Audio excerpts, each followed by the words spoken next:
I will be with you again. I will teach you to ride your first bike, build your first sandbox, watch you play sports, and see you have kids also. Words written by Staff Sergeant Chris Hake to his 1-year-old son, Gage. But Hake would never be able to do any of those things with his son. Hake was killed in an EFP blast in Baghdad on March 23, 2008, leaving behind his wife, Kelly, and Gage. Casualty assistance officers brought that horrible news to Kelly's door. The door the first time, I kind of knew that they were there, but I wasn't really thinking. I was still halfway asleep. So I shut the door and said no. And then they knocked again, and I was like, nope, not today. But that was tough. Once I opened the door the second time when it all really hit me. Hake is one of more than 500 U.S. military members killed in Iraq and Afghanistan in deaths that have been directly linked to Iran. Now more than 200 injured veterans and Gold Star family members are suing Iran in a groundbreaking case. The New Jersey-based Osen law firm and Tab Turner, an Arkansas-based attorney, were in federal court in Washington, D.C. this week, arguing that Iran funded the building of the explosively formed penetrators and trained and supplied the terror cells who delivered the attacks. Osen did so by calling up a variety of veterans, a widow, and expert witnesses like EOD expert Wade Barker. EFP is an explosively formed penetrator or projectile. It's a particular type of IED designed specifically to punch through armor.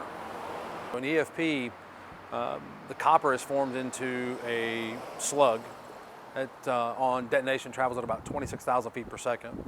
On impact, depending on the distance, somewhere around 10 to 15,000 feet per second is how the speed is traveling. Army veteran Christopher Levi, a former specialist, still bears the evidence of the EFP's power and intense heat. You see a hole here? Yeah. This is an exit wound, and this is the entrance room. And I had a hand mic, like a old Holmes hand phone receiver, and was communicating with the driver and the gunner and surveying the area and keeping contact with the other trucks. When the EFP came through, it came right across my lap and took my legs. But a piece of shrapnel heading for my throat, because I had my hand here, entered here, bounced off my ulnar, bounced off my radius, my ulnar, my wrist bones, took my second metacarpal, and just missed my face. EOD expert Barker told the court Iran built those bombs. Copper-tipped DFPs are extremely difficult to build and manufacture, require expensive, complex machinery, computer engineering, and software. But let's take a step back to learn about how Iran and the terrorist proxies are connected.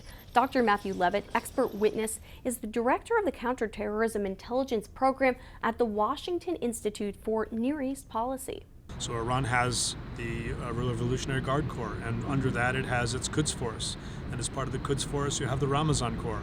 And the Ramazan Corps is working closely with and training and dispatching and smuggling and supporting the Badr organization and Jaish al-Mahdi and Kataib Hezbollah and Saib al-Haq and a whole host of others. Levitt said Iran had supporters on all aspects of the political spectrum in Iraq, so whatever the outcome, they would be able to influence the country.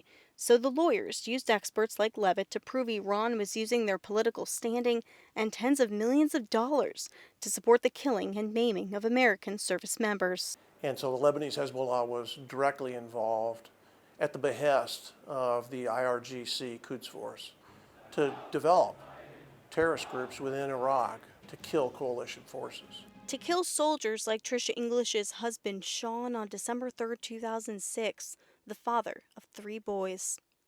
He was a military or an Army deep sea diver, and then, but his deployment to Iraq he was an advisor on a military transition team. To illustrate the destructive power of the Iranian-made EFPs, the Osen firm brought in a life-sized Humvee. It was the first time English ever saw one, the same kind of vehicle her husband was killed in overseas. When they called and told me what date the trial was for this, they told me, this was back in July, and they told me what dates the trial would be held. And when I asked what date, they told me began on December 3rd. And so I didn't think I had much of a choice because today is the 12th anniversary of the day my husband was killed. I see this as having a huge impact on our relationship with Iran, who supplied these devices. They were too chicken to fight us force on force, so they lied to our face and shot us in the back of the head. Iran's actions, witnesses argued, left scores of veterans like David Haynes to deal with a lifetime of injuries and complications.